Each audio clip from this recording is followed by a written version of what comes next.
वेदाहमेतं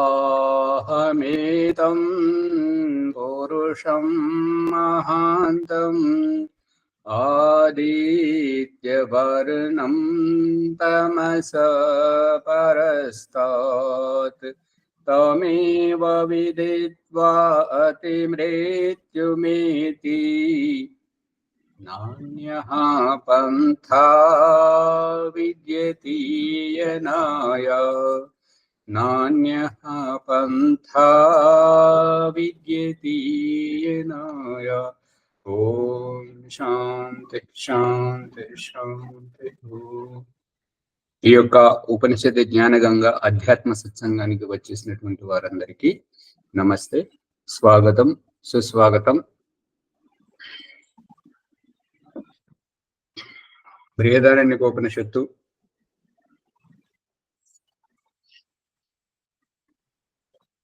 తృతీయ అధ్యాయము పంచమ బ్రాహ్మణంలో సారాంశం గార్గి అడిగినటువంటి దానికి వైదిక షష్ఠి బ్రాహ్మణం మహోదయ, షష్ఠి బ్రాహ్మణం షష్ఠమ 6వ బ్రాహ్మణం యొక్క సారాంశం పంచమహాభూతాల యొక్క అష్టవశువుల యొక్క చర్చ జరుగుతుంది. అష్టవశువులలో ఏంటంటే ఈ ఉపనిషత్తు ఒకరి అభిప్రాయము, దీని వ్యాఖ్యానం మరొకరి అభిప్రాయము. ఇక్కడ చర్చ చేస్తున్నటువంటిది మనము వ్యక్తిగతంగా ఆలోచన చేయడం. ఇప్పుడు ఏంటంటే ఒకరి ఆలోచన మనం చేస్తున్నప్పుడు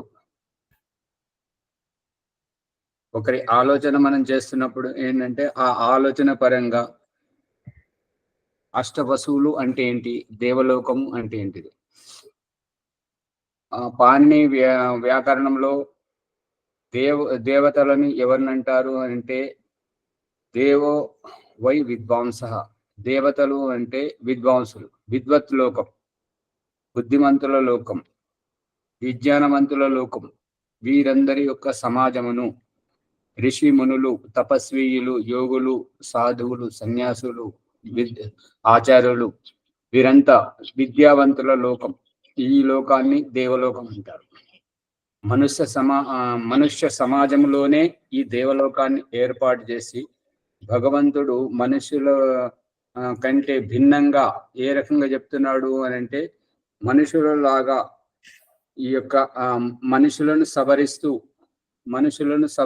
ఉండాలి, మనుషులను సవరించాలి. అందుకే సంధ్యోపాసన ప్రకరణంలో మనం చెప్పుకుంటూ ఉన్నాము ఏంటంటే నేను ఏ ప్రదేశంలో ఉన్నను, ఏ భాష తెలిసిన వాడినైనాను, ఎంత దూరంలో దగ్గరగా ఉన్నవాడినైనాను ఈ పండుగల పేరుతో, సంస్కారముల పేరుతో నా వద్దకు గురువులను, పురోహితులను, ధర్మాచార్యులను పంపించి నాకు తెలిసిన భాషలో నన్ను మెప్పించి నీ చెంతకు రప్పించుకోవడము చూస్తుంటే మాటలు రావట్లేదు స్వామి అనేటువంటి అభిప్రాయంతో ఇక్కడ ఏంటంటే భగవంతుడు ఈ యొక్క మనుష్య సమాజంలోనే ఉంచి మనుష్య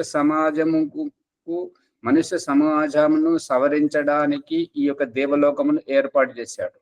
అందు గురించి ఇక ఎవరైతే మనుష్యేతరులుగా అవతారంగా ఇతర మత సంప్రదాయాల్లో ఎవరెవరైతే అనుకుంటారు వారి గొప్పదనం ఎక్కడ అంటే మనుష్య సమాజంలో జన్మించి మనుష్య శరీరముతోటి మనుషుని గర్భంలో పుట్టి మనుషుల మధ్యలో ఉండి తమ గొప్పదనాన్ని చాటుకోవడానికి వాళ్ళు చూడడం గమనార్హం. అందుకని దేవలోకం అనేటువంటిది ఇంకెక్కడో లేదు, మన మధ్యనే ఉంది, మన చుట్టే ఉంది.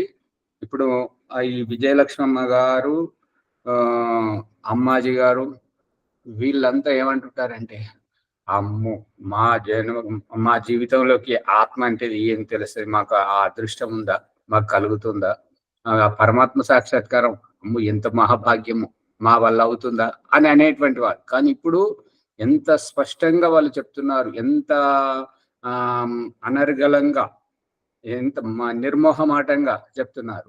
సువర్చలమ్మ గారైతే వారిని వెతకాల్సి వస్తుంది, వారు ఎక్కడున్నారో, ఎక్కడ చెప్తున్నారు, కనబడకుండా ఉంటుంటారు. ఎందుకు తెలియదు. స్పష్టంగా చెప్తున్నారు. అందరు ఎలా ఉన్నారు అమ్మగారు, కనబడుతున్నారా లేదా? అందుకని ఇక్కడ అన్ని మన చుట్టూ దీని సారాంశం ఏంటంటే స్వామి మన మీద ఇప్పుడు ఏమనిపిస్తుంది అంటే మరు జన్మ ఉన్నదో లేదో ఆ మమతలు ఎప్పుడేమవుతాయో ఈ శరీరంతో చూస్తామో లేదు. ఇప్పుడే దేవుళ్ళని చూస్తున్నాము, ఇదే దేవులోకం అనుకునడం తప్పేముండదు. ఇక్కడ మంచి వారిని దేవుళ్ళు అనుకోవచ్చు, చెడ్డవారిని రాక్షసులు అనుకోవచ్చు. ఇట్లా అనుకున్నట్ల తప్పేముండదు అనిపిస్తుంది. అనుకోవడం కాదు, అనుకోవడం వేరు. ఇప్పుడు దయానందన్ గురించి మనం మాట్లాడుకుంటే, మన సంస్థ యొక్క సంస్థాపకుడు పూర్వ గురువు కాబట్టి ఆయన మహర్షి అంటారు. మహర్షి అంటే ఆయన ఎవరు, ఆయన ఎవరికి పుట్టాడు, ఎలా పుట్టాడు అని అంటే, అతడు కూడా మనలాగానే ఒక తల్లిదండ్రి కడుపున పుట్టాడు. గౌతమ బుద్ధుడు ఎవరు, అతను కూడా మనలాగానే ఒక తల్లిదండ్రి కడుపున పుట్టాడు. మహావీరుడు ఎవరు, జైమిని ఋషి ఎవరు, కపిల మహర్షి ఎవరు, మళ్ళీ ఈ గౌతమ ఋషి ఎవరు, వేదవ్యాసుడు ఎవరు, అందరూ ఒక తల్లి కడుపున పుట్టినటువంటి వాళ్ళు. అంటే మన మనుషులలోనే ఉన్నారు. వాళ్ళు దివ్య కార్యాన్ని చేసిపోయారు. సమాజానికి ఒక దిశానిర్దేశం ఇచ్చారు. హజరత్ మొహమ్మద్ ఆయన ఒక దిశానిర్దేశం ఇచ్చాడు. యేసు క్రీస్తు ఆయన ఒక దిశానిర్దేశం ఇస్తున్నాడు సమాజానికి. దయానంద సరస్వతి ఒక దిశానిర్దేశం, గౌతమ బుద్ధుడు ఒక దిశానిర్దేశం. వీళ్ళంతా మహాపురుషులుగా ఉండి దేవుళ్ళుగా అనిపించుకుంటూ వీళ్ళంతా మన సమాజంలోనే ఉన్నారు, మన మధ్యలోనే, మన పూర్వీకుల మధ్యలోనే ఉన్నారు కదా. ఇప్పుడు మన వర్తమానంలో మనతో పాటు లేకపోవచ్చు, కానీ మనకంటే పూర్వులు, మన తాతలు ముత్తాతలు వాళ్ళతో పాటు అయితే ఉన్నారు కదా, మనుష్య సమాజంలోనే ఉన్నారు కదా. దీని సారాంశం ఏంటంటే, దేవతలు అనేటువంటిది మనమే. ఇదివరకు పూర్వ ప్రకరణంలో చెప్పబడింది ఏంటంటే, ఈ యొక్క మనుష్యులను దేవతలుగా చెయ్యాలి అంటే అగ్నిహోత్రములోనే.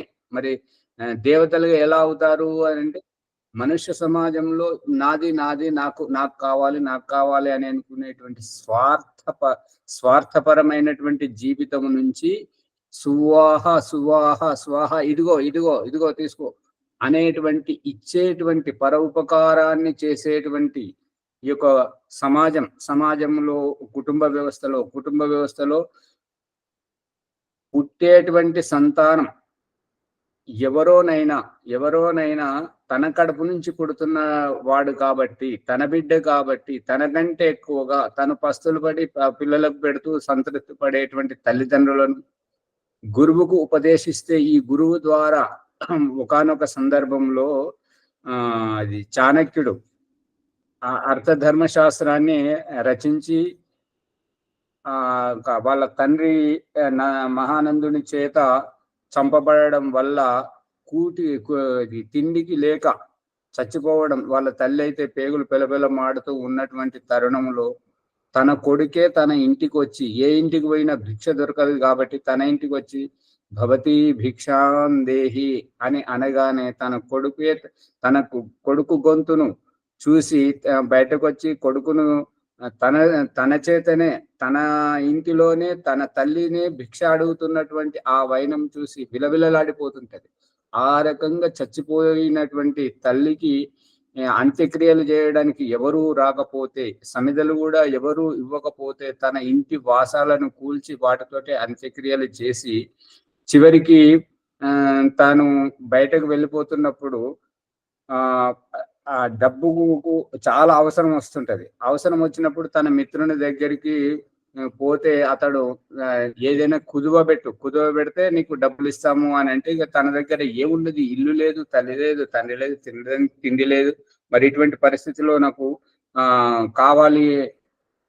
డబ్బు కావాలి అని అంటే కుదువ పెట్టమంటున్నాడు. ఏమున్నది అంటే తను రచించినటువంటి అర్థశాస్త్రం ఉన్నది. ఆ అర్థశాస్త్రాన్ని కుదువ పెట్టి డబ్బులు తీసుకుంటే తన ప్రియమిత్రునికి ఈ రహస్యం తెలుస్తుంటే నీకు ఎంత కావాలంటే అంత డబ్బు నేను ఇస్తాను, ఆ గ్రంథం నాకు ఇవ్వమని చెప్పేసి ఎవరి దగ్గర అయితే కుదువ పెట్టారో వారి దగ్గరికి వెళ్ళి తీసుకెళ్లి మళ్ళీ చాణక్యునికి ఈ రహస్యం చెప్తుంటాడు. నువ్వు ఏమైనా పిచ్చి పని చేస్తున్నావు, నీకేమైనా తలకాయ ఉన్నదా, ఏం బుద్ధి పనిచేస్తుందా లేదా, నువ్వు నీ యొక్క జీవితం యొక్క శ్రమ దీనితోటి నువ్వు నీ జీవితం అంతా బ్రతకొచ్చు ఈ గ్రంథం ద్వారా. అటువంటిది నువ్వు కుదవబెడుతున్నావు ఏమిటి అని అంటే, అప్పుడు చాణక్యుడు ఏమంటాడంటే, ఎవరు కొన్నా, ఎవరు ముద్రించినా, ఎవరెవరు చదివినా కూడా మన భావాలకు అనుకూలంగా మన వెనకబడే వస్తుంటారు, కానీ మనకు భిన్నంగా ఆలోచించలేరు కదా. ఆలోచన చూడండి. అదే మంచి ఆలోచన చేశాను అనేది తనకు. చాణక్యుని ఆలోచన చూడండి, మిత్రుని ఆలోచన చూడండి. మిత్రుని ఆలోచన నా గ్రంథము, నా సొంతము అనేటువంటిదేమో మిత్రుని ఆలోచన. చాణక్యుడు ఏమో ఆలోచిస్తున్నాడు అని అంటే, నేను రాసినటువంటి భావజాలంను చదువుకొని ఎవరు పైకి వచ్చినా, ఎవరు దానిని అనుసరించిన మన ఆలోచనకు అనుగుణంగా మన వెనుకబడి మన తోకబట్టుకొని మన వెనుక వస్తున్నారు కదా. అందుకు భిన్నంగా ఆలోచించలేరు కదా. ఇది ఇక్కడ ముఖ్యమైనటువంటి సారాంశం. పట్టుబడుతుందా లేదా? సత్యాన్ని పట్టుకున్నప్పుడు అది ఇక ప్రశ్న అనేది రాదు కదా. వాళ్ళు గొప్పవాళ్ళు కావాలని ఆయన ఆశీర్వాదం. దీనికంటే గొప్పవాళ్ళు కావాలి వాళ్ళు. ప్రభాకర్ గారు, ఇంకా మీరు లోతుకు వెళ్ళలేదు. అందరూ గొప్పవారు కావాలనేది ఒక ఆలోచన. మన అనుసారంగానే, నేను చెప్పినటువంటి దిశానిర్దేశానుసారంగానే ఆలోచించాలనేటువంటిది, నన్ను అనుసరించాలనేటువంటిది మరొక ఆలోచన. ఇప్పుడు పుస్తకాలు రాసే ప్రతి ఒక్కరూ ఏంటంటే, వారికి ఎదుటి వారికి ఆలోచించే విధి విధానం చూపెట్టడం. ఒక టార్చ్ లైట్ చీకట్లో దారి చూపిస్తున్నట్టుగా. టార్చ్ లైట్ చూపించిన దారిలో వస్తారా, లేదంటే టార్చ్ లైట్ చూపించని దారిలో వెళ్ళిపోతారా?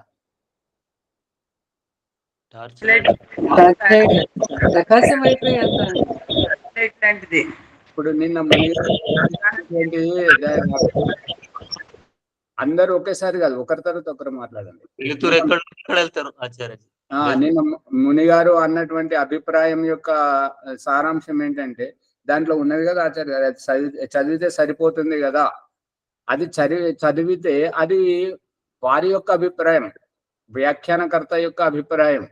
మనకు కూడా బుద్ధినిచ్చింది కదా భగవంతుడు, మనం కూడా ఆలోచించాలి కదా. మన నుండి కానప్పుడు వారిని పట్టుకోవాలి. అందుకే విజయలక్ష్మమ్మ గారు అన్నారు, ఇంకా ఫోన్ చేసి మహేశ్వరమ్మ గారు కూడా చెప్తున్నారు ప్రసంగానుసారంగా, ఆచార్య గారు మీరు మొదలు పెట్టిన తర్వాత మీలాగానే ఇంకెంతో మంది ఈ యొక్క ఉపనిషత్తు చెప్పడం మొదలు పెట్టారు అని అన్నారు. అంటే పెట్టండి, మంచిదే కదా. ఇంకెక్కువ మందికి ఉపకారం జరుగుతుంటుంది, దానివల్ల మంచి జరుగుతుంది కానీ చెడైతే కాదు కదా. ఒకటి, పుస్తకంలో ఉన్నటువంటి నల్లని అక్షరాలను చదివి చెప్పడం ఒకటైతే, ఆ పుస్తకం రచయిత యొక్క అభిప్రాయాన్ని అర్థం చేసుకొని వారి మాటల వెనుక ఉన్న అంతరార్థం పట్టుకోవడం మరొకటి. ఆ అంతరార్థం పట్టుకున్న వారు ఎప్పటికీ మోసపోరు. కానీ పుస్తకంలో రాసినటువంటి ఆ తెల్లని కాగితం మీద నల్లని అక్షరాల శబ్దాలను పట్టుకొని దానిని పాకులాడడం, ఆ విధంగా పాకులాడడం మాత్రం అది మోసం. అది నటన అవుతుంది. అదే తేడా, అంతే, ఉండదు. అదే ఏది చూసినా ముందు అంతరార్థాన్ని తెలుసుకోవాలి. అదే వారి అభిప్రాయం ఏంటి, ఇది సత్యం అవునా కాదా, మనమేం ఆలోచిస్తున్నాము. అందుకని ఈ 10 దేవతలు అనగా ఇంద్రియములు, అలాగే మనస్సు, ఇవి 11 రుద్రులు, ఏకాదశ రుద్రులు, 12 మాసములు, అంటే ఈ 12 రాశులు, 12 నెలలు. గార్గి యొక్క ప్రశ్నను ఈ యొక్క 33 దేవతలని ఈ వెనక ముందు తిప్పి దాంట్లోనే అడిగింది. ఈ యొక్క 33 దేవతలు ఎక్కడున్నారు, 33 దేవతల యొక్క మూలములో ఏముంది, 33 దేవతల యొక్క సారాంశం ఏంటిది, అంతా పరమాత్మయే.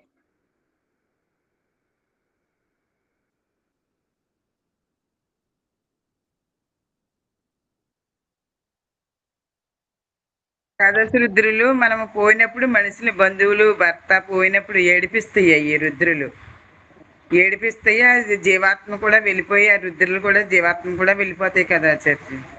ఇప్పుడు పూర్వాభ్యాసంలో అందరూ యూట్యూబ్ లో చూసేవారు గమనించాల్సింది ఏంటంటే, ఈ అమ్మగారు ఇలా అన్నారు, వారి అభిప్రాయం ఇది, ఇలా వీరు ప్రశ్నించారు అనే దానికి వీడియో ప్రారంభమైనప్పటి నుంచి చూస్తూనే ఉన్నారు. మరి వాళ్ళు ఎప్పుడు అన్నారు అనే సందేహం కలుగుతున్నది చాలా మందికి. అయితే దాని సమాధానం ఏంటంటే ఈ తరగతి మీరు 5 గంటల తర్వాతనే, ఉదయం 5 గంటల తర్వాతనే చూస్తున్నారు. కానీ 4:30 నుంచి ప్రారంభం అవుతుంది. 4:30 నుంచి పూర్వాభ్యాసం ఇందులో రికార్డ్ ఎందుకు చేయట్లేదు అని అంటే, ఇది వారి వ్యక్తిగత సాధన. ఇది సాక్షాత్కారం వ్యక్తిగతం, సార్వజనికం కాదు, ఒంటరితనంలో చేసేటువంటిది.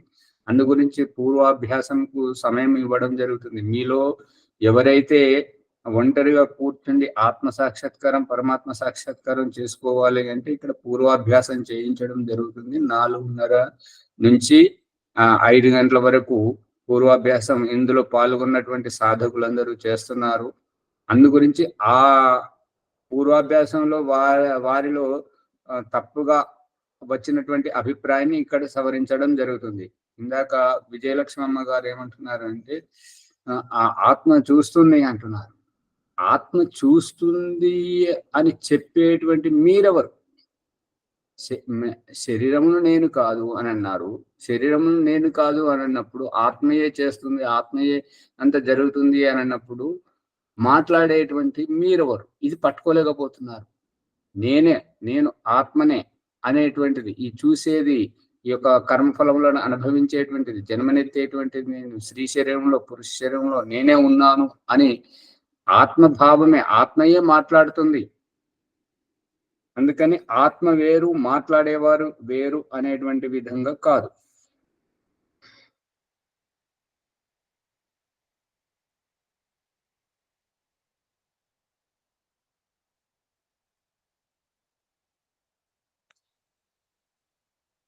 అగ్ని ఈ యొక్క గార్గి ఏమని చెప్తున్నది అని అంటే, అగ్నిని ఈ యొక్క దీంట్లో జోడించలేదు, అగ్ని స్థానంలో నీటిని పెట్టి చెప్తుంది అని చెప్పేసి మీరు అంటున్నారు. ఈ ప్రశ్నలలో అగ్నిని జోడించలేదు, జలమును మాత్రం పెట్టారు. ఎందుకు అంటే అగ్ని ఈ ప్రకారంగా అంతటా వ్యాపించి ఉన్నది. అగ్ని అంటే ప్రకాశకీయ తత్వం, ప్రకాశం.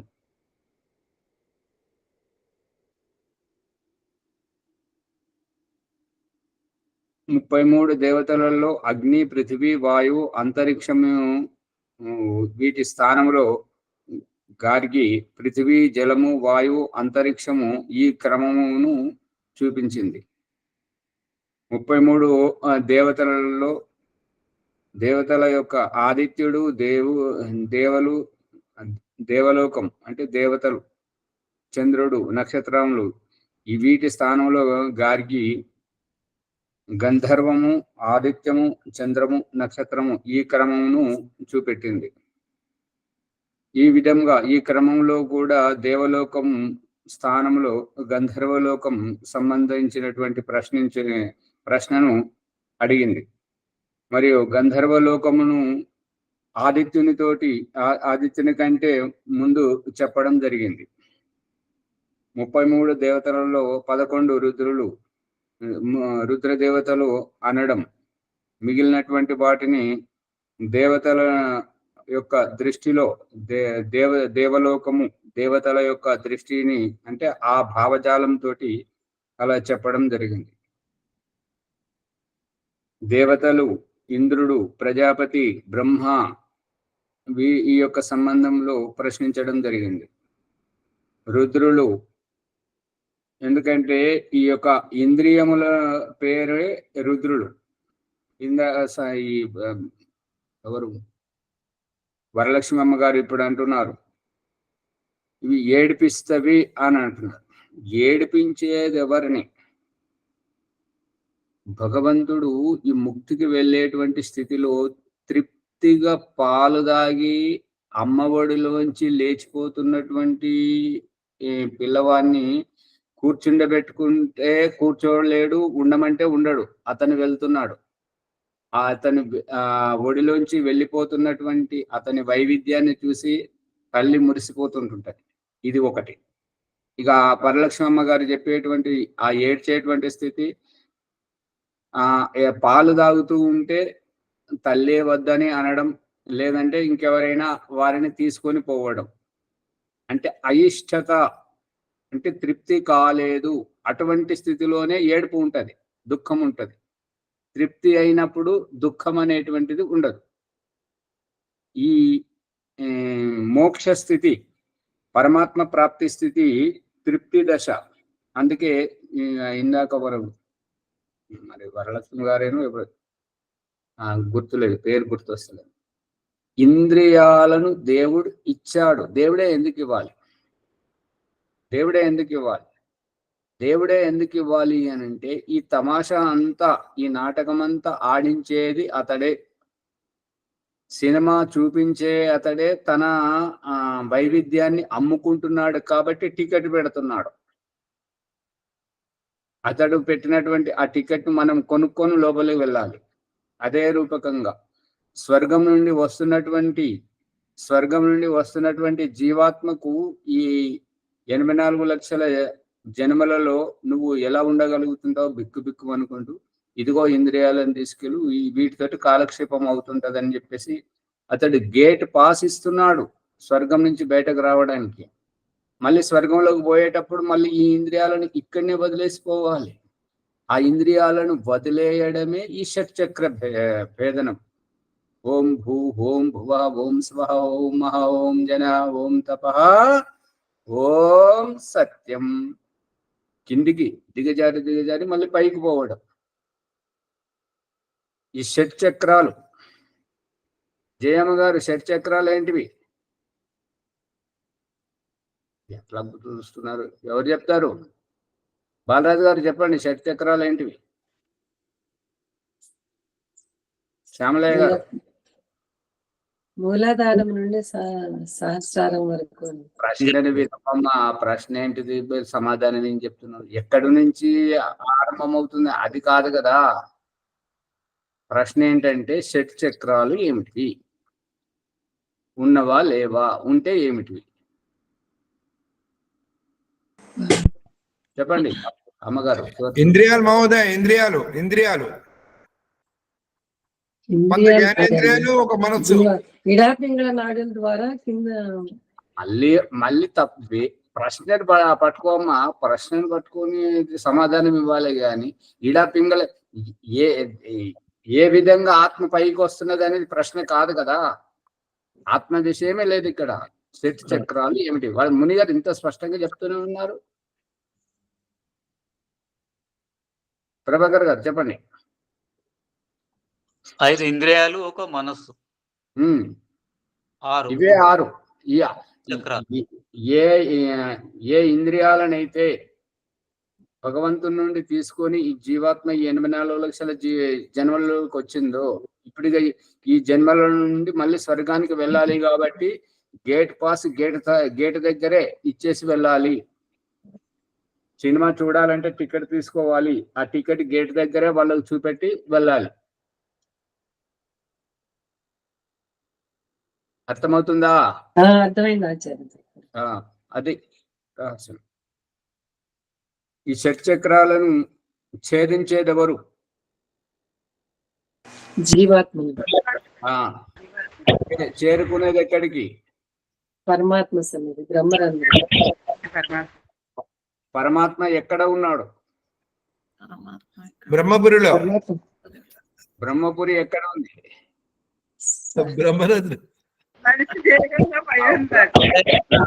బ్రహ్మపురి ఎక్కడ ఉందంటే భ్రమలో ఉందంట. మునిగారు చెప్తున్నారు, వినండి, రాసుకోండి. బ్రహ్మపురి బ్రహ్మరంధ్రంలో. బ్రహ్మరంధ్రం అలా చెప్పాలి. అంతటా దేహాతీత స్థితి ఖం బ్రహ్మ. ఖం ఖం ఖం అంటే సర్వవ్యాపకత్వం. పరమాత్మ అంతటా ఉన్నాడు. దేహంలో ఉన్నప్పుడేమో బ్రహ్మరంధ్రము, దేహాతీతమైన స్థితిలేమో ఖం బ్రహ్మ. విశ్వంలో అంతటా. చెప్పేదానికి దానికి సరైన ఇది తెలుస్తుంది, కానీ ఆ సమయానికి ఏదనేది ఇది కంబ్రహ్మ అనేది అర్థం తెలుసు, కానీ ఇప్పుడు ఆకాశం అంతటా వ్యాపించి ఉన్నాడు అనేటటువంటిది ఈ సమయంలో గుర్తు అది ఉండాలి. మునిగారు పిల్లా జల్లా బాగున్నారా? దీని అర్థం చెప్పండి. పిల్లలు అంటే ఇంద్రియాలు, జల్లెలు అంటే ఆత్మ. అగ చూసారా మరి ఈ సమాధానం చెప్తున్నది ఎవరు? నేను. మరి ఆ జల్ల అన్నది అర్థం ఏంటి? దానికి తప్పు అర్థం ఏంటి? నేనెవరు, ఆత్మ ఎవరు? ఇప్పుడు నా ఇంద్రియాలు పిల్లల మహోదయ, పిల్ల జల్ల అంటున్నాం కదా.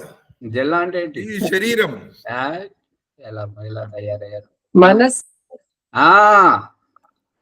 మనస్సు మనసు కూడా ఇంద్రియంలో వచ్చింది కదా. అది విడిగా వస్తుంది కదండి, పంచేంద్రియాలు కదా. ఇంద్రియాలు అన్నప్పుడు మనసు వచ్చిందారా లేదా? కాదు. ఈ ప్రకరణంలో జల్ల అంటే మనస్సు, మనస్సు అంటే కర్మఫలం, అవును, ప్రారంధం. పిల్లలు అంటే ఇంద్రియాలు, ఇంద్రియాలు అవి పంచేంద్రియాలకు వర్తిస్తుంది. ఈ జల్ల అంటే మనసు, మనసు అంటే కర్మఫలం. నీ ఇంద్రియాలు మనసు బాగుందా? ఈ షట్చక్రాలు ఛేదించడం అంటే ఇదే దీని అంతరార్థం. ఇప్పుడు అర్థమైంది. మనసు నీ ఆధీనంలో ఉందా? ఇది లోతైనటువంటిది ఇది. కానీ దాన్ని వికృతార్థం ఏం చేస్తున్నారంటే, పిల్ల అంటేనేమో సంతానము, జల్ల అంటేనేమో భార్య, వీళ్ళు బాగున్నారా అని చెప్పేసి, అంటే ఎక్కడున్నదాన్ని ఎక్కడికి తీసుకెళ్లారో చూడండి. ఇంకొకటి, అదే ఒక అతను కవి అర్థం చెప్పాడు, అది మోటుగా ఉన్నది, అది ఈ ప్రసంగానికి కాదు, కాకపోతే ఈ సందర్భానికి వర్తిస్తుంది.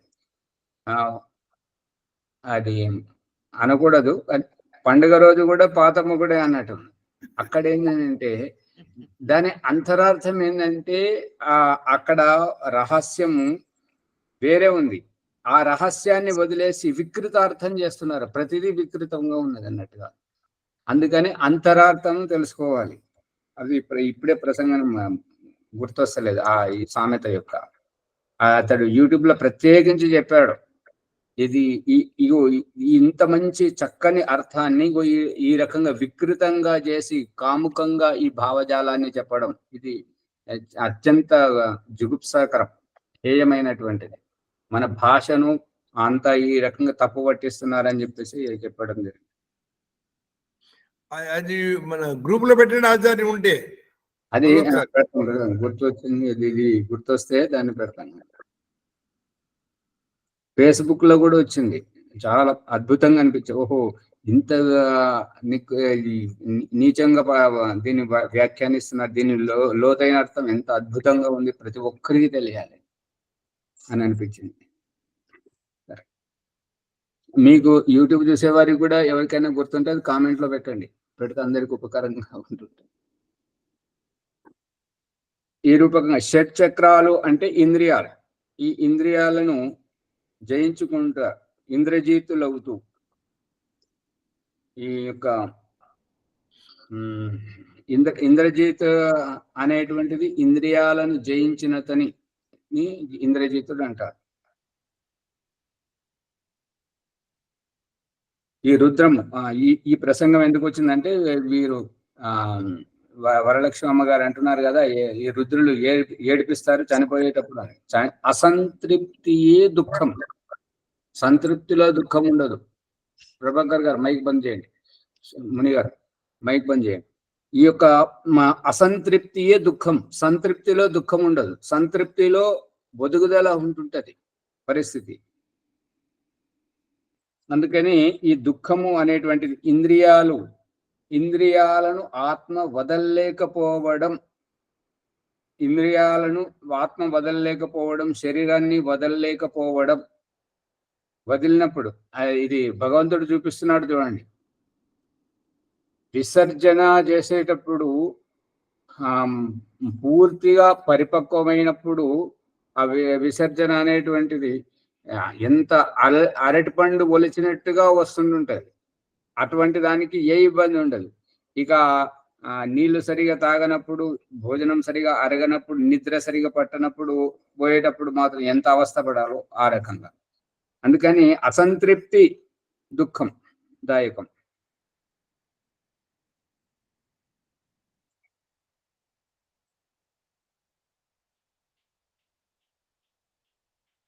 ఇంద్రియములను ఇక దేహాన్ని బట్టి వ్యాఖ్యానించినట్టయితే ఈ ఇంద్రియములనే ఉపనిషత్తులో దేవతలుగా అభివర్ణించడం జరిగింది.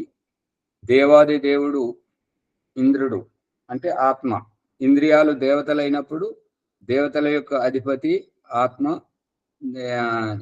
దేవాది దేవుడు అవుతాడు.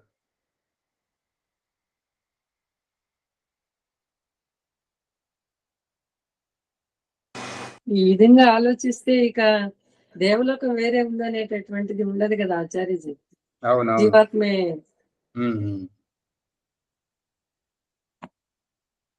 ఇక ఇప్పుడు 7వ బ్రాహ్మణాన్ని చూడండి.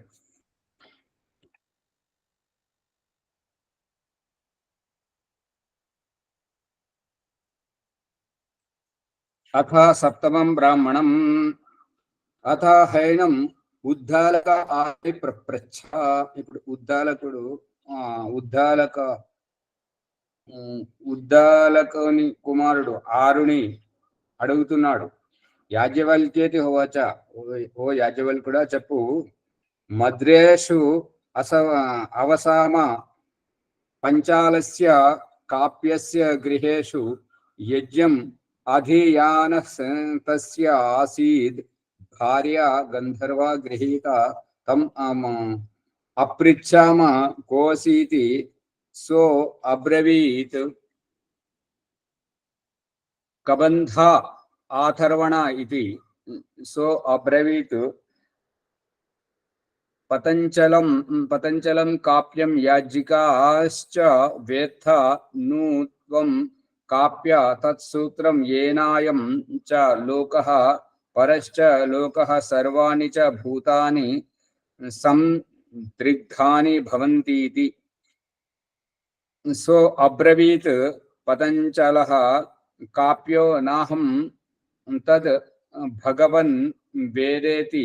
సో అబ్రవీత్ పతంచలం కాప్యం యాజ్ఞికాంశ్చ వేత్త. ఈ రకంగా ముందుకు నడుస్తుంది. మనం అర్థం చెప్పుకుంటూ ముందుకు వస్తాం. యాజ్ఞవల్క్యేతి హోవాచ.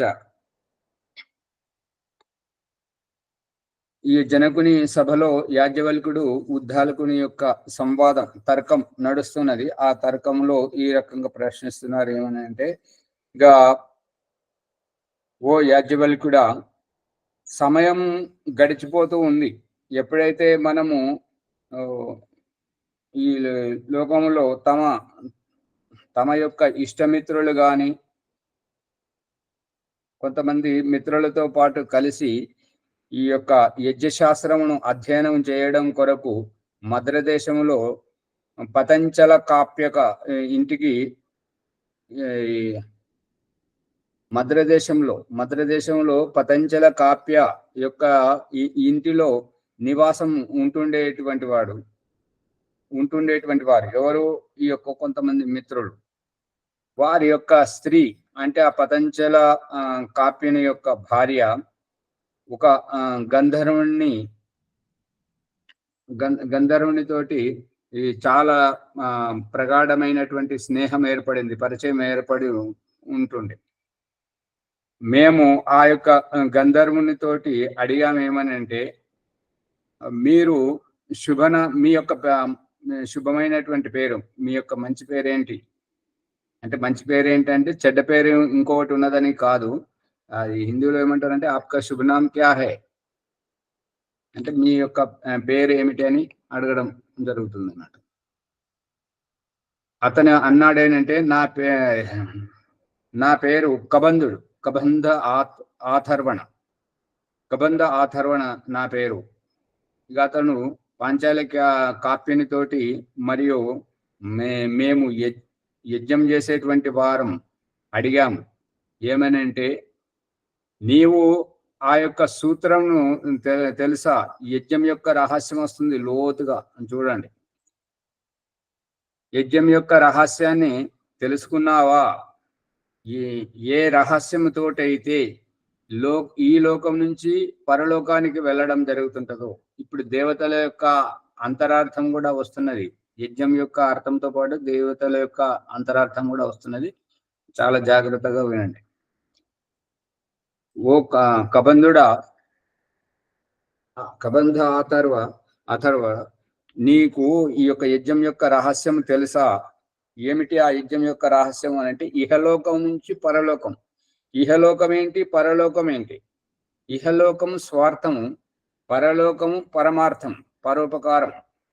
స్వాహ స్వాహ అనేటువంటి ఇదివరకేమో యజ్ఞం దగ్గరికి వచ్చే కంటే ముందు దీనిని అర్థం చేసుకోవాలంటే గుడిలోకి వెళ్ళి అక్కడ మొక్కుకొని రావాలి. మొక్కుకొని రావడం ఏంటంటే, నాకు నన్ను అలా చేస్తే నీకు ఇది ఇస్తా, నాకు అది ఇస్తే నీకు ఇది ఇస్తా అని ఉచిత సలహాలు ఇవ్వడం. మళ్ళీ ఆ మొక్కుకోవడం అయిన తర్వాత ఈ తీర్థం ప్రసాదం తీసుకొని రావడం. తీర్థం ఏంటి, ప్రసాదం ఏంటి, దాని అంతరార్థం ఏమిటి? అది స్వార్థంతో ముడిపడి ఉంది. ఎవరు చెప్తారు? తీర్థము. తీర్థం అంటే తరింపజేస్తుంది, ప్రసాదం అంటే ప్రసన్నం చేసేటువంటిది, సంతోష పెట్టేటువంటిది. ఈ తులసి తీర్థం కానివ్వండి, తులసి నీళ్లు కానివ్వండి, లేదా కొబ్బరి నీళ్లు కానివ్వండి, అది తీర్థం కాదు. వాళ్ళు పెట్టేటువంటి చెంచాడు పెరుగన్నం కానీ, ఇక పులిహోర, ఆ పులిహోర అయితే అది కానే కాదు. గుడిలోకి వచ్చే వస్తువు కాదు, గుడిలో పెట్టబడేటువంటిది కాదు. ఇక ఇప్పుడైతే ఉప్పు కారం గారెలు కూడా అక్కడ పెట్టుకొని వ్యాపారం చేసుకుంటున్నారు. అది ప్రసాదం, దానికి డబ్బు చెల్లింపజేస్తున్నారు. అది కాదు. పతంజలి మహర్షి ప్రసాదం గురించి చెప్తున్నాడు ఏంటంటే, నిర్విచార వైశారథ్యే అధ్యాత్మ ప్రసాద. ప్రసాదం అంటే ఏంటంటే నిర్విచార స్థితికి తీసుకెళ్లి అధ్యాత్మ బోధ గావింపజేసేదే ప్రసాదం. అంటే జ్ఞానం తరింపజేసేటువంటిది. ఏదైతే ఉద్విగ్నతోటి మనం ఉంటుంటామో అటువంటి ప్రశ్నలన్నింటికి సమాధానం చెప్పి మనల్ని కుదుట అలాగే తరింపజేసేదండి చర్చి. అవును. అంతేగాని ఈ కొబ్బరి నీళ్లు, ఈ వండినటువంటి పెరుగన్నము, పులిహోర వాళ్ళు పెట్టేటువంటి అది కాదు. అవి మన ఇంటికాడ చేసుకుంటే ఇంకా అంత అద్భుతంగా చేసుకుంటాం, ఇంకా తృప్తిగా తింటాం. వాళ్ళైతే చెంచటే పెడతారు, మనమైతే కడుపు నిండా తినచ్చు, కంచం నిండా పట్టించుకోదు. అది కాదు ప్రసాదం అంటే. దాని వెనుక అంతరార్థము ఎవరికి తెలుస్తుంది లేదు ఆచార్య. అది ప్రసాదం అంటే తీర్థం తీర్థమే, ప్రసాదం ప్రసాదం. అవును. దీని ఇంకా లోతుగా తీసుకెళ్లాలంటే సత్యనారాయణ వ్రత కథ దగ్గరికి రండి. ఆయన గారు ఇంత కథ చేయించారు, పూజ చేయించారు, కానీ తొందరపాటులో ప్రసాదం తీసుకుపోలేదు. అందుకే అక్కడికి పోయిన తర్వాత పడవ మునిగిపోయింది. దాంట్లో పడి అష్ట కష్టాలు పడ్డాడు. మరి కష్టాల నుండి గట్టెక్కాలంటే మళ్ళీ ఏమి చేయాలి అని ప్రశ్నిస్తే మళ్ళీ నువ్వు కథ చేయించి ప్రసాదం కూడా తీసుకొని వెళ్ళాలి. అగో ఇది 5 పూజలు చేయాలి. అంతా చెప్పేదంతా అర్థం ఏంటండి? ఈ భాగ్యాచరణ ప్రసాదమే, అది లేకపోవటమే దాని అర్థం. అంతే అండి, అది అక్కడ అలా ఉపయోగించారు అంతే. ఆచార్య అంతేనా? రాజమహేంద్ర గారు అసలైన ప్రసాదాన్ని పంతులు గారు వాళ్ళ ఇంట్లో పెట్టొచ్చి, అసలైన ప్రసాదాన్ని పంతులు గారు వాళ్ళ ఇంట్లో పెట్టుకొని వచ్చి ఇక్కడికి వచ్చి వండినటువంటి ఉప్పు కారం పులిహోర పెడుతున్నాడు అందరి చేతుల్లో. అవునా చర్జీ? అంటే ఇంటికాడ పెట్టుకొని వచ్చాడు అని అంటే దీని అభిప్రాయం ఏంటంటే, ఆ పంతులు గారు కూడా తెలియదు అసలైన ప్రసాదం అర్థం ఏంటో. తెలియనందువల్ల ఈ రకంగా ప్రజలను మోసగించడం. అదే యజ్ఞ సిస్టమ్ కనుక యజ్ఞం పూర్తయిన తర్వాత మనం తీసుకునేది ప్రసాదం పరమేశ్వరుని. అంటే ఈ పతంజలి మహర్షి చెప్తున్నటువంటిది ఏంటంటే నిర్విచార స్థితికి తీసుకెళ్లడం, అధ్యాత్మ యొక్క బోధ గావింపజేయడం, తద్వారా లభించింది. ఇప్పుడు ఈ ఓంప్రకాష్ ఈ ఆశ్రమంలో ఉంటున్నాడు. దీనికి మురళి గారు కోశాధ్యక్షుడు, అతను ఈ యొక్క వీరు శ్రీనివాస్ గారు అగ్నిహోత్రి గారు సంకల్పం చదువుతుంటే తపోవనము అనడం, కానీ వాళ్ళ గురువు గారు ఇదివరకు స్వామీజీ ఉండే వారు జ్ఞాన తపోవనం అని పేరు పెట్టారు. వీరు జ్ఞాన తపోవనం అంటారు. కానీ జ్ఞాన తపోవనము తపోవనం ఈ రెండింటికి అర్థం తెలుసుకోవట్లేదు. ఇక్కడ రహస్యం ఏంటంటే తపస్సు చేసిన తర్వాత జ్ఞానం బోధ కలుగుతుంటది. ఆ జ్ఞానం అనేది మనకు లభించినటువంటి ప్రసాదం, అది వరం. కానీ వీళ్ళు ముందే జ్ఞాన తపోవనం అంటున్నారు. జ్ఞానంతో కూడినటువంటి తపోవనంలో ఇక మీరు సాధించేది ఏంటది? ఇక్కడికి రావాల్సిన అవసరం ఏముంటుంది? ఇక్కడ చేయాల్సిన అవసరం ఏముంటుంది? తపోవనం అంటే తపస్సు చేసి పొందితే కలిగేటువంటిది జ్ఞానం. అదే పట్టుకోలేకపోతున్నారు. అందరైతేనేమో వాళ్ళకు తెలియదు కాబట్టి అందరూ తపోవనం అంటున్నారు. కానీ వీళ్ళిద్దరైతే ఓం ప్రకాష్ కి సవరించడానికి ప్రయత్నం చేస్తున్నారు అనమాట. జ్ఞాన తపోవనం అంటే ఇది సందర్భం వచ్చినప్పుడు చెప్దామని చెప్పేసి ఓపిక ఉండడం చూడడం. గమనిస్తున్నారా బాలరాజు గారు, శ్యామలయ్య గారు? దాంట్లో తపోవనంలోనే ఉంది కదండి. జ్ఞానం అనేది మనకు దానిలో నేను ప్రత్యేకంగా ముందు చెప్పాల్సిన పండుగ కదా, నాన్నగారు నాన్నగారు అని. ఎందుకంటే అమ్మగారు కొద్దిగా ఓపిక పట్టండి. నన్ననే చెప్పనివ్వండి, మీరనే చెప్పండి. ఇద్దరిద్దరు ఒకసారి చెప్తుంటే వినే వాళ్ళకి ఇబ్బంది కలుగు. గురువు గారు వారు శ్రద్ధతో వారు పెట్టారు. ఈ ఆశ్రమం ఎలా ఉండాలి అంటే ఇక్కడికి వచ్చిన వారు ఏదో రకంగా జ్ఞానాన్ని పొందాలి, ఇది తపస్సు చేసేటువంటిదని వారు శ్రద్ధతో పెట్టారు. కానీ అంతరార్థం ఏంటంటే తపస్సు చేస్తే జ్ఞానం కలుగుతుంది. ప్రభాకర్ గారు మైక్ బంద్ చేయండి. మనం తపస్సు చేస్తే మనకు జ్ఞానం లభిస్తుంది. మనము సాధన చేస్తే, మనం విద్య అధ్యయనం చేస్తే మనకు జ్ఞానోదయం అవుతుంది. దీనిని ఈ బాలరాజు గారు చెప్తున్నారు ఏంటంటే, అడిగినటువంటి వారికి ఆ స్వామిజీ అయితే మనకు వాసన చూపించారు, ఇక్కడైతే వీళ్ళు ఫుల్ మిల్స్ పెడుతున్నాడు అంటున్నాడు. ఓం ప్రకాష్ ఫుల్ మిల్స్ పెడుతున్నాడు అంట. అది వారు శ్రద్ధతో అంటున్నాడు. ఆ రకంగా అంటే జ్ఞానభిక్ష పెడుతున్నారు, జ్ఞానం కలిగింపజేస్తున్నాడు అనేటువంటి అభిప్రాయాన్ని ఫుల్ మిల్స్ పెడుతున్నాడు, పూర్తి తృప్తికరమైన భోజనం చేయిస్తున్నాడు అనేటువంటి. ఈ జ్ఞానం అనేటువంటి తర్వాత కలుగుతుంది. మనం చేయాల్సినటువంటి, మనం గురువు దగ్గర ఉండి వినడం, చేయడం, ధ్యానం చేయడం, తపస్సు చేయడం, సంధ్యోపాసన చేయడం, యజ్ఞం చేయడం, తద్వారా మనకు జ్ఞానోదయం కలుగుతుంది. అందుకని తపస్సు మనం చేయాలి, జ్ఞానం భగవంతుడిచ్చే ప్రసాదం. ఇక ఇక్కడ ఈ స్వార్థపూరితమైనటువంటిది, ఈ తీర్థం అనేటువంటిది, ఈ ప్రసాదం అనేటువంటిది వీళ్ళు ఇవ్వాల్సింది ఒకటి, ఇస్తున్నది ఒకటి. చేయాల్సింది ఉపదేశం, జ్ఞానం, మన సందేహాలన్నీ నివృత్తి చేయడం. ఇప్పుడు ఈ పండుగలలో అన్నింటికంటే పెద్ద పండుగ చాతుర్మాసం. ఇది బ్రాహ్మణుల పండుగ. బ్రాహ్మణులు అంటే ఎవరు బ్రాహ్మణులు అని అంటే, ఎవరైతే బుద్ధితో ఆలోచించి చింతన మననం చేసి అవగాహన చేసుకుంటారో వారు బ్రాహ్మణులు. ఎవరైతే బుద్ధిని ఉపయోగించారో, ఒక వ్యక్తి విశేషానికి బ్రాహ్మణుడు అని పేరు పెడతారో వారు కారు. జన్మన జాయతే శూద్ర, ప్రతి ఒక్కరు పుట్టుకతో అందరూ శూద్రులే. ఇక ఎవరైతే ద్విజన్మ గురువు దగ్గరికి వెళ్ళి విద్యా అధ్యయనం చేస్తుంటారో, జ్ఞానాన్ని స్వీకరిస్తుంటారో, చదువు తెలుసుకుంటారో, తెలివితేటలు పెంచుకుంటారో వారు బ్రాహ్మణులు. గురువు దగ్గరికి వెళ్ళి ఉపనయన వేదారంభం ద్వారా విద్య నేర్చుకుంటారో వారు బ్రాహ్మణులు అవుతారు. విద్య నేర్చుకున్నంత ఇక్కడ ఈ ట్రస్ట్ యొక్క లోకల్ కమిటీ ఒకటి ఉంది, దానికి అధ్యక్షుడు నర్సిరెడ్డి అని ఉంటాడు.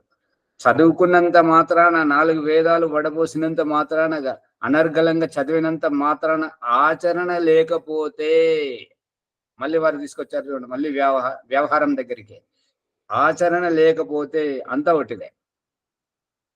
అందుకని ఆ ఆచరణనే మనల్ని పవిత్రం చేస్తుంది. దీనికి సామెత ఏంటంటే, ఆచరణహీనం నపునంతి వేదాః. ఆచరించినటువంటి వారిని వేదములు కూడా పవిత్రం చేయలేవు. అందు గురించి ఆచరణ ముఖ్యం.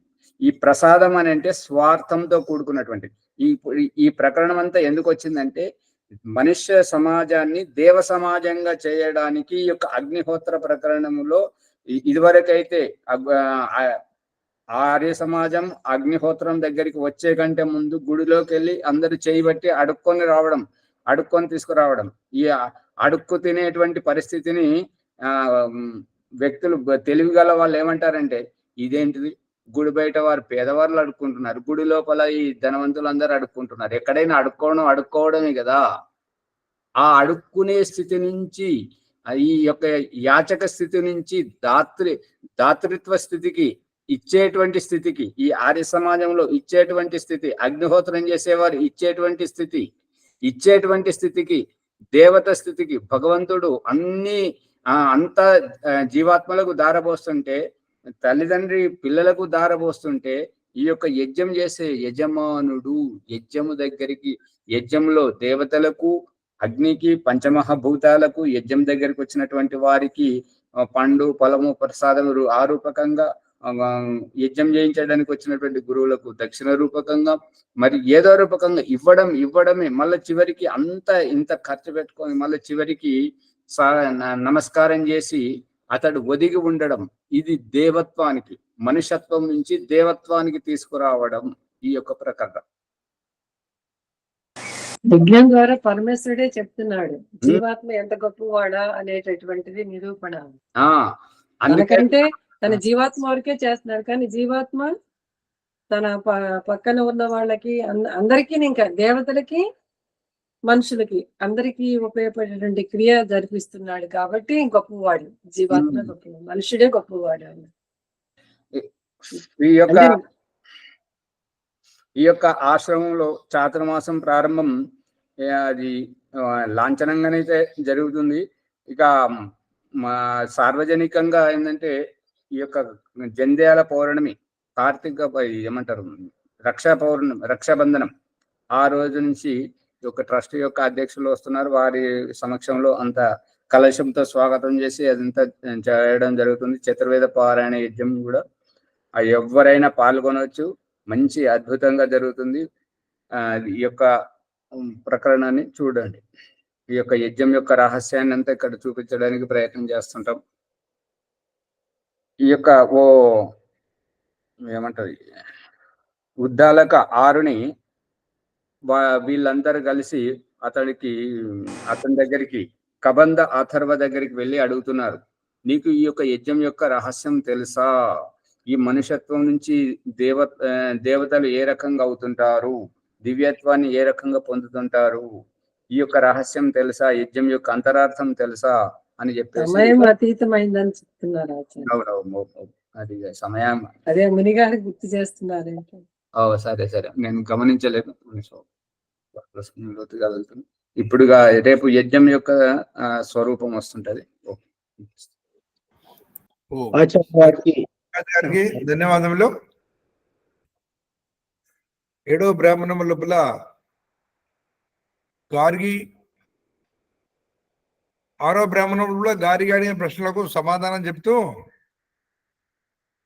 అష్టవసులు, తర్వాత ఏకాదశి రుద్రుడు, ద్వాదశ ఆదిత్యుల గురించి తెలుసుకున్న తర్వాత 7వ బ్రాహ్మణం అడుగు పెట్టిన తర్వాత ఉద్దాలక మహర్షి, ఉద్దాలకులు వారి యాజ్ఞవల్క్యునితో సంవాదం నడుస్తుంది. ఒక దేశం లోపల యజ్ఞం గురించి ప్రారంభోత్సవం చేస్తూ పరిచయం చేసుకున్న తర్వాత మద్రదేశం ఆ దేశం లోపల పరస్పరం పరిచయం చేసుకున్న తర్వాత యజ్ఞం గురించి రహస్యం అడుగుతున్నారు, యజ్ఞం గురించి రహస్యాన్ని చెప్తున్నారు. యజ్ఞము మామూలు మనుషుల నుంచి దేవతలుగా ఎలా మారుతారు అనేటువంటి సందర్భం నడుస్తున్నది. వారికి ధన్యవాదములు. తర్వాత యజ్ఞం ప్రసాదం అంటే ఏమిటి, తీర్థం అంటే ఏమిటి, నిజమైన అర్థం ఏమిటి మనకి ఇంతవరకు తెలియదు, ఎవరు చెప్పలేదు. ప్రసాదం అంటే, తీర్థం అంటే కొబ్బరి నీళ్ళే తీర్థం అనుకుంటున్నాం. తర్వాత ఆ పులిగోర అన్నమే దద్దోజనమే ప్రసాదం అనుకుంటున్నాం. కానీ దాని కూడా ఆధ్యాత్మిక రహస్యం ఏమిటి అనేది చక్కగా వివరించారు. వారికి ధన్యవాదములు.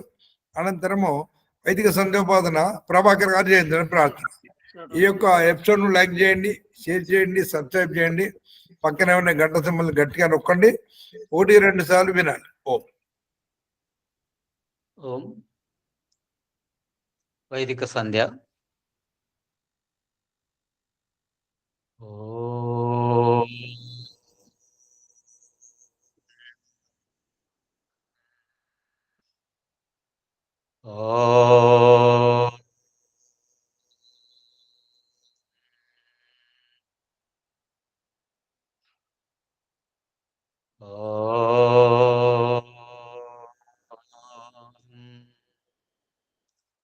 ఓం అమృతోపస్తర నమసే స్వాహ.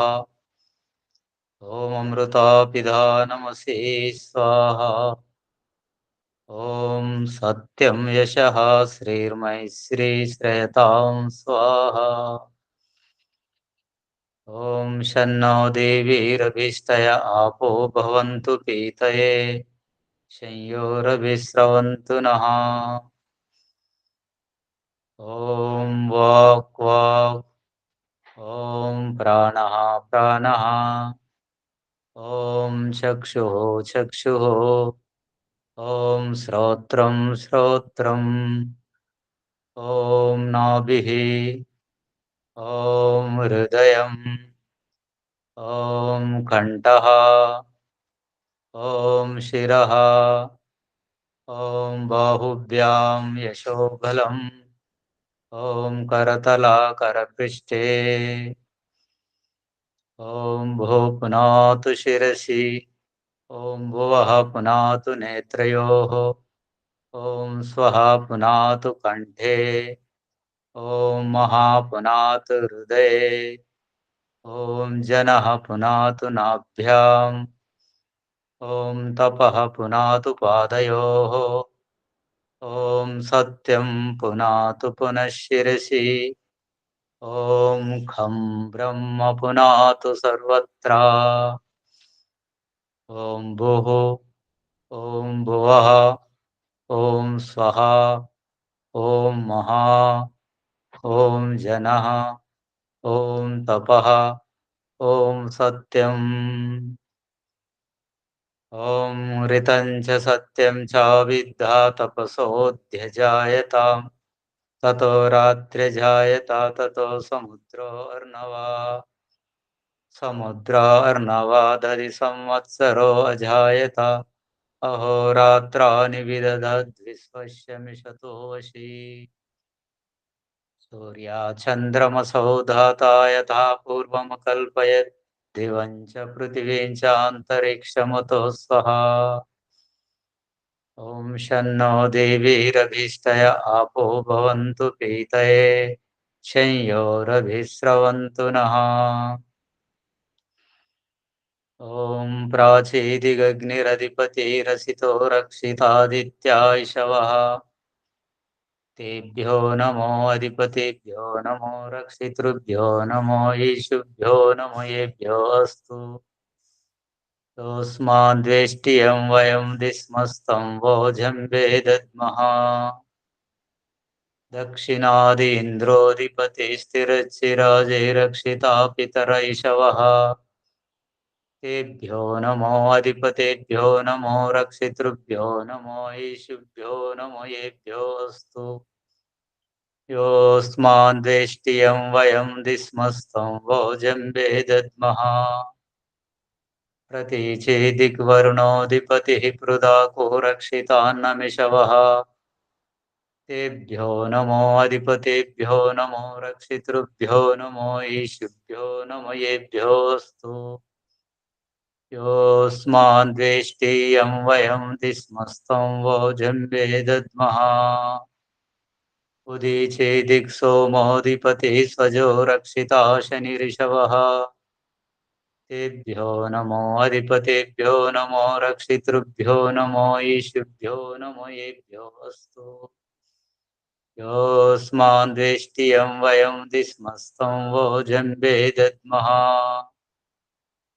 ध्रुवादिग्विष्णुरधिपतिः कल्माषग्रीवो रक्षिता वीरुदैषवः तेभ्यो नमो अधिपतेभ्यो नमो रक्षितृभ्यो नमो ईशुभ्यो नमो येभ्यो अस्तु योऽस्माद्वेष्टियं वयं दिस्मस्तं वोजं वेदद्मः ऊर्ध्वादिग्बृहस्पतिरधिपतिः श्वित्रो रक्षिता वर्षमिषवः तेभ्यो नमो अधिपतेभ्यो नमो रक्षितृभ्यो नमो ईशुभ्यो नमो येभ्यो अस्तु योऽस्माद्वेष्टियं वयं दिस्मस्तं वोजं वेदद्मः जातवेदसे सुनवामसो ममरातीयतो निदहाति वेदः स नः पर्षतति दुर्गानि विश्वानावेव सिन्धुं दुरितात्यग्निः चित्रं देवानामुदगादनीकं चक्षुर्मित्रस्य वरुणस्याग्नेः आप्राध्या वा पृथिवी अन्तरिक्षं सूर्य आत्मा जगतस्तस्तु शच्चा उदित्यं जातवेदसं देवं वहन्ति केतवः दृशे विश्वाय सूर्यम् ఉద్వయం తమసస్పరిష్వః పశ్యంత ఉత్తరం దేవం దేవత్రా సూర్యమఘన్మజ్యోతిరుత్తమం తచ్చక్షుర్దేవహితం పురస్తాత్ శుక్రముచ్చరత్ పశ్యేమ శరదశతం జీవేమ శరదశతం శృణయామ శరదశతం ప్రబ్రవామ శరదశతం అధీనాస్యామ శరదశతం భూయచ్చ శరదశతాత్ ఓం శన్నో దేవీరభీష్టయ ఆపో భవంతు పీతయే శంయోరభిస్రవంతు నః ఓం భూర్భువః స్వః తత్సవితుర్వరేణ్యం భర్గో దేవస్య ధీమహి ధియో యో నః ప్రచోదయాత్ హే ఈశ్వరాదయానిధే భవత్కృపయా అనేన జపోపాసనాది కర్మణ ధర్మార్థకామమోక్షానాం సద్యః సిద్ధిర్భవేన్నః ఓం నమః శంభవాయ చ మయో భవాయ చ నమః శంకరాయ చ మయస్కరాయ చ నమః శివాయ చ శివతరాయ చ ఓం శన్నో దేవీరభీష్టయా ఆపో భవంతు పీతయే శంయోరభిస్రవంతు నః इति वैदिक संध्या प्रकरणं समाप्तम् सर्वेभ्यो नमस्ते शांति पाठं చదవాలా ఆచార్య చెప్పండి. शांति पाठ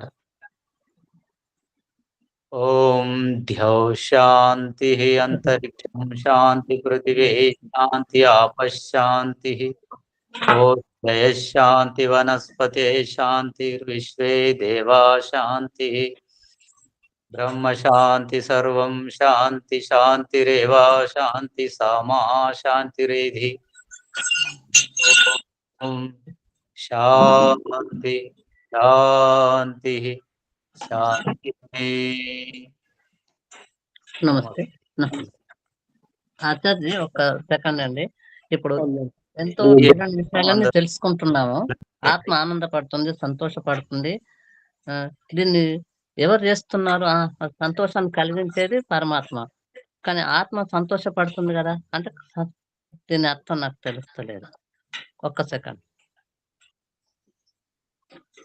జ్ఞానం ఇది వరకు అజ్ఞానంలో ఉన్నప్పుడు ఏమి తెలిసేది కాదు. జ్ఞానోదయం అవుతుంది కాబట్టి తృప్తి పడుతుంది, ఆత్మయే తృప్తి పడుతుంది. జ్ఞానోదయం అవుతుంది కదా. మరి పరమాత్మ ఏం చేస్తున్నాడు? పరమాత్మ సాక్షిభూతంగా ఉన్నాడు. అజ్ఞానంగా బాధపడుతున్నప్పుడు చూశాడు, జ్ఞానంతో తృప్తి పడుతున్నప్పుడు చూస్తున్నాడు. ఇదంతా జీవాత్మ యొక్క కార్యక్షేత్రం కదా. పరమాత్మ చూస్తున్నాడని అనుకోవటమే ఇక మన సంతోషం. ఆ అమ్మగారు చెప్తున్నారు, రాసి పెట్టి అనుకోవడం అంట జ్ఞానోదయం కలుగుతుంది కదా. మళ్ళీ కథ అదే మనకు సంతోషం, అదే పరమేశ్వరుడు చూస్తున్నాడని మనం సంతోషపడాలి. ఇక అనుకునేది ఏముండదు, సంతోషం అదే. లైక్ చేయండి, షేర్ చేయండి, సబ్స్క్రైబ్ చేయండి. ఎలా నచ్చిందో కామెంట్ పెట్టండి, నచ్చకపోతే ఎందుకు నచ్చలేదో కూడా కామెంట్ పెట్టండి. ఓం నమస్తే. పుష్పమ్మ గారు, యూట్యూబ్ లో అతను ఇస్తలేడు షేర్ చేయడానికి, నాకైతే ఇస్తలేడు. అప్లోడ్ చేసిన వారికి చాలా ఇబ్బంది అవుతుంది. 2 రోజుల నుంచి పెట్టడం జరగలేదు. మీరు ఎవరైనా కూడా చూసినప్పుడు నాకు గ్రూప్ లో షేర్ చేయండి. చేస్తే నేను అన్ని గ్రూపులలో పంపుతాను. మీరు కూడా పంపండి. పంపిస్తున్నాను. సరే సరే. నిన్నటిది పంపలేకపోయారు, అందుకే చెప్తున్నాను. ప్రభాకర్ గారు మీరు